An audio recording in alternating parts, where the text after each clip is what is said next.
Hello সবাইকে, কেমন আছো তোমরা সবাই? আজকের ভিডিও টাইটেল আর থাম্বনেল তো দেখেই নিয়েছো আজকের ভিডিওটা কিসের ওপর। তবে তার আগে কিছু আমার সংসারে কাজকর্ম সেরে নিই। তোমরা সঙ্গে থাকো, তোমাদের সব প্রশ্নের উত্তর আমার আজকের ভিডিওতে পেয়ে যাবে। তা বলে তোমরা প্রশ্ন করেছো বলে শুধু প্রশ্নের অংশটুকুই দেখবে আর সামনের এই ভিডিওর কোশ্চেনটুকু কেটে স্কিপ করে বেরিয়ে যাবে, সেটা করো না প্লিজ, খারাপ লাগে। সঙ্গে থেকো আর পুরো ভিডিওটা দেখো। একটা কথা আছে জানো তো, যেখানেই বাঘের ভয় সেখানেই সন্ধে হয়, সেটাই হয়েছে। আমার যেখানে শোকেসে বেড কভার রাখা থাকে যেই পাল্লাটায়, সেইটা খুলেছি, দেখছি এই কাণ্ড। এটা কি হয়েছে জানো? আগে তো এখানে ইঁদুর ঢুকতো, এখন দেখছি আরশোলা ঢুকে সব কাটাকাটি করেছে, নষ্ট করে দিয়েছে। ওই জন্য সব টেনে বের করেছিলাম, ভালো করে ঝেড়ে মুছে একটা একটা করে ভাঁজ করে আবার ভেতরে রেখেছি। রাখার পর ভেতরে আরশোলার একটা চক আছে, সেটা টেনে দিয়েছি। মানে এই পাল্লাটা যেন খুব একটা বেশি খোলাই হয় না, মানে শুধু বেড কভার খুলি, মানে বের করি আর কাচার পর আবার ঢোকাই, এই দুটো কাজের জন্যই এই পাল্লাটা খোলা হয়। নাহলে এই নয় যে কোনো সময় হয়তো ভুল করে খুলে রেখে দিয়েছিলাম, ঢুকে গেছে। কী করে যে ইঁদুর আরশোলা ঢোকে আমি বুঝে উঠতে পারি না, কোথাও ঢোকে না, শুধু এই পাল্লাটাতেই ইঁদুর আগে ঢুকতো, এখন ইঁদুর ঢোকে না, দেখছি আরশোলা ঢোকে। এর আগেও একবার খুলেছিলাম, একটা আরশোলা ফেলেছি, আর এবারেও দেখছি একটা আরশোলা বেরিয়েছে, আরশোলার ডিম বেরিয়েছে অনেকগুলো। তারপরে সব কিছু কেটে কেটে কুচি কুচি করে কেটেছে, এই ব্যাপার করে রেখে দিয়েছে জানো।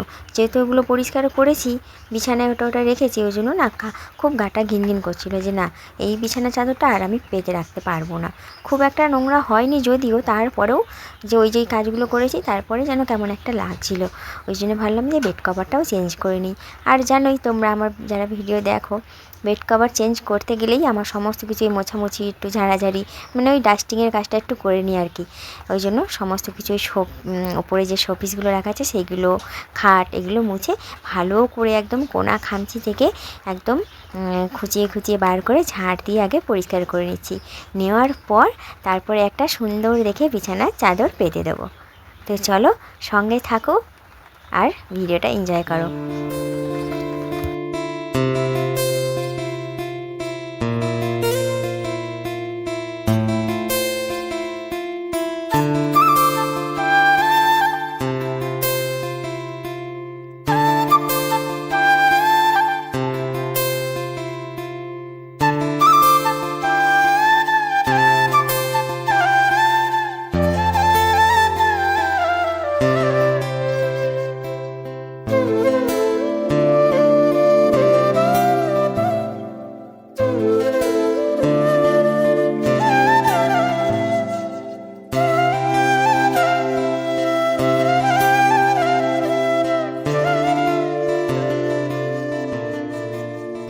সবাইকে, কেমন আছো তোমরা সবাই?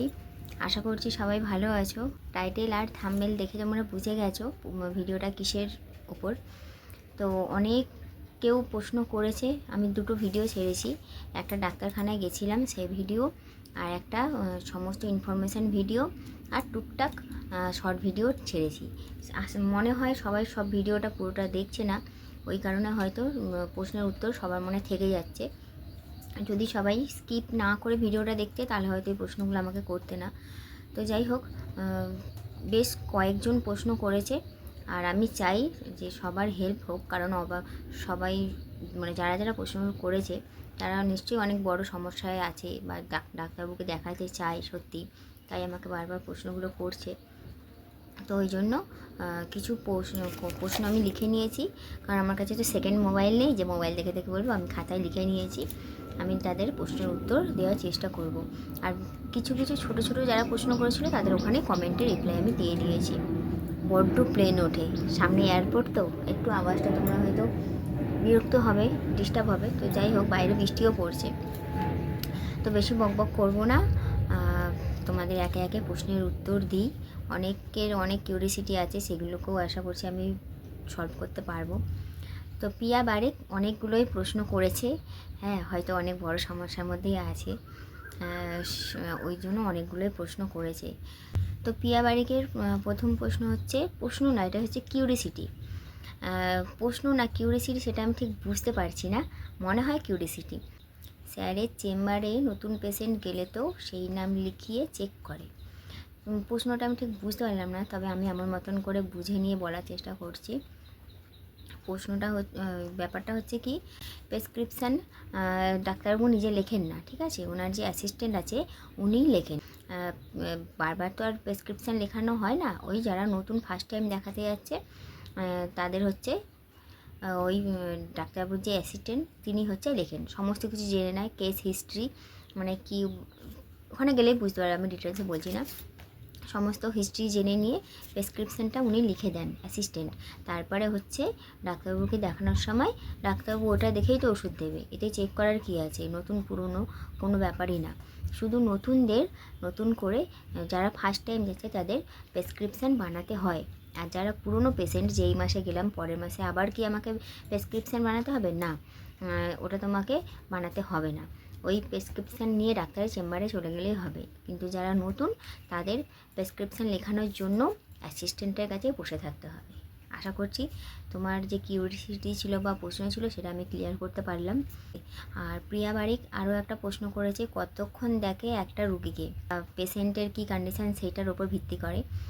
যদি পুরনো পেশেন্ট হয় বেশি সময় লাগে না, আর নতুন পেশেন্ট হলে হয়তো কিছুটা সময়, কারণ জানতে হবে কি হয়েছে, পেশেন্ট কিছু বলবে সেটা ডাক্তারবাবুকে শুনতে হবে, সেই হিসাবে তো ওষুধ দেবে। যতই প্রেসক্রিপশান সব লেখা থাকুক না কেন, ডাক্তারবাবুকে তো কিছুটা বুঝতে হবে বা শুনতে হবে।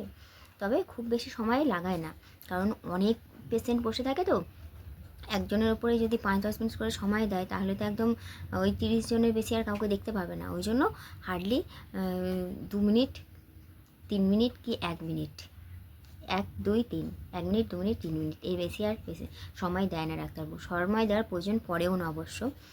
তো যাই হোক, কারণ সময় দেওয়ার প্রয়োজন পড়ে না এই কারণেই বলছি, কারণ ওই যে অ্যাসিস্ট্যান্ট যিনি প্রেসক্রিপশান লেখেন উনি হচ্ছে ডিটেলসে ওখানে সব তখনই সব জেনে নেয়, তোমার কি হয়েছে না হয়েছে, তোমার হিস্ট্রি ওখানেই লেখা থাকে। ওই জন্য ডাক্তারবাবু বেশি সময় নেয় না বা দেয় না, ঠিক আছে।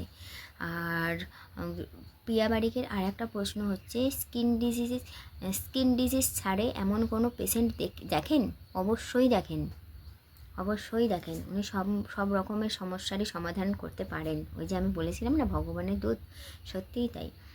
আর তৃতীয় প্রশ্ন হচ্ছে, স্কিন ডিজিজ সম্ভব হয় এমন দেখেছেন কি না, মানে আমি দেখেছি কি না, এটাই মনে বলতে চাইছে হয়তো। হ্যাঁ দেখেছি, কারণ উনি হচ্ছে সমস্ত সাকসেসফুলি যে কেসগুলো আসে উনি কিন্তু শেয়ার করেন ফেসবুকে ভিডিওর মাধ্যমে। তো আমি একটা ভিডিও দেখেছিলাম ওনার, তো একজন পেশেন্টের মুখে ফাঙ্গাল ইনফেকশান হয়ে গেছিলো। আর ফাঙ্গাল ইনফেকশান যে কতটা ভয়ঙ্কর হয় আশা করছি সবাই মোটামুটি জানে। উনি হচ্ছে 5-6 বছর সারভাইভ করেছিল, মানে ওই মুখের ওই ফাঙ্গাল ইনফেকশান নিয়ে। কোথাও ভিডিওটাতে বলছিলাম তাই জানতে পারলাম, কোথাও যেতে পারেনি, কোনো অনুষ্ঠান বাড়িতে অ্যাটেন্ড করতে পারেনি, কিন্তু ওই ডাক্তারবাবুর ওষুধ খেয়ে মাত্র 1 মাস না 2 মাস ওষুধ খেয়ে একদম কিওর হয়ে গেছে, ঠিক আছে। অবশ্যই সারে। আর প্রিয়া বারিকের প্রশ্ন শেষ। এবার মানে অনেক প্রশ্ন ছিল আরও, সেগুলো আমি কমেন্টে রিপ্লাই দিয়ে দিয়েছিলাম, যেগুলো লিখেছিলাম সেগুলো বলে দিলাম। রুকসারের প্রশ্ন হচ্ছে, দুপুর 3টার সময় নাম লেখাতে চাইলে 1টা থেকেই গেলে হবে? একদমই না। আমার বড় ভিডিওটা যদি দেখো তাহলে বুঝতে পারবে ওখানে কন্ডিশানটা কী থাকে। যদি এটা আগের ব্যাপার হতো তাহলে হয়ে যেত, কিন্তু এখন এত পরিমাণ ভাইরাল হয়ে গেছে ডাক্তারবাবু, তার কারণে প্রচণ্ড পরিমাণে, মানে প্রচুর পরিমাণে পেশেন্ট আসে, যারা হচ্ছে সকালে দেখাতে পারে না, তারাই থেকে যায় দুপুরের জন্য। আর দুপুরে যারা আছে তারা তাহলে কখন দেখাবে বলো? সকালের দিকেই তো 150-200 জন চলে আসে, তারা তো আর রিটার্ন যাবে না, তারা নাম লিখিয়ে ওখানেই বসে থাকে। হয়ে গেল রাত্রিরের জন্য পেশেন্ট ওখানেই অলরেডি বুক হয়ে গেল। এবার তুমি যদি দুপুরবেলায় যাও কী করে হবে? তোমার আগেই তো অলরেডি 100 জন বসে আছে, আবার রাত্রিরে তো উনি অত পেশেন্ট দেখবেন না, ওই 30-40 জন হয়তো উনি দেখবেন পেশেন্ট। তাহলে তুমি যদি দুপুর 1টার সময় যাও তাহলে কী করে হবে? ওরকম করলে হবে না, সেই সকালেই তোমাকে যেতে হবে। যদি ভাগ্য ভালো থাকে সকালে দেখাতে পারবে, না হলে দুপুরের জন্য বসে থাকতে হবে, কিন্তু দুপুর 3টে পেশেন্ট থাকতেই হবে। এই হচ্ছে ব্যাপার, আশা করছি বোঝাতে পারলাম। আর সন্দীপ প্রধান প্রশ্ন করেছে, দিদিভাই সোদপুর স্টেশন থেকে শ্রীপল্লী অটো স্ট্যান্ড কত কিলোমিটার? আর এত ভোরবেলায় গেলে কি অটো পাওয়া যাবে? দেখুন, আমি তো অটো করে যাইনি বা ওই রুটে যাইনি, আমরা হচ্ছে বাইকে করে গেছিলাম, অন্য রুট ধরে গেছিলাম। আর আমরা কল্যাণী এক্সপ্রেস ওয়ে গেছিলাম। আর যতদূর বোঝা যাচ্ছে, আমি তো ভোরবেলা থেকে ওখানে গিয়ে বসেছিলাম, অত ভোরবেলা অটো করে কাউকে আসতে দেখিনি। তো কত কিলোমিটার সেটা ঠিক বলতে পারবো না, তবে খুব বেশি দূর নয়। সোদপুর ওই স্টেশন থেকে বাবু ডাক্তারবাবুর চেম্বার খুব বেশি দূর নয়। সোদপুর স্টেশনে নেবে যে কাউকে, অটো হোক টোটো হোক, যে কাউকে বললেই হবে যে ডক্টর পল্লব বসে চেম্বারে যাব, চেম্বারের কাছেই নামিয়ে দেবে একদম। আর রাস্তার একদম গায়েই চেম্বার। আর এত ভোরবেলা কি ওই যে অটো পাওয়া যায়? ওই যে বললাম, যেহেতু আমি 4টার সময় পৌঁছেছিলাম, তো অত ভোরবেলা কাউকে অটো করে আসতে দেখিনি।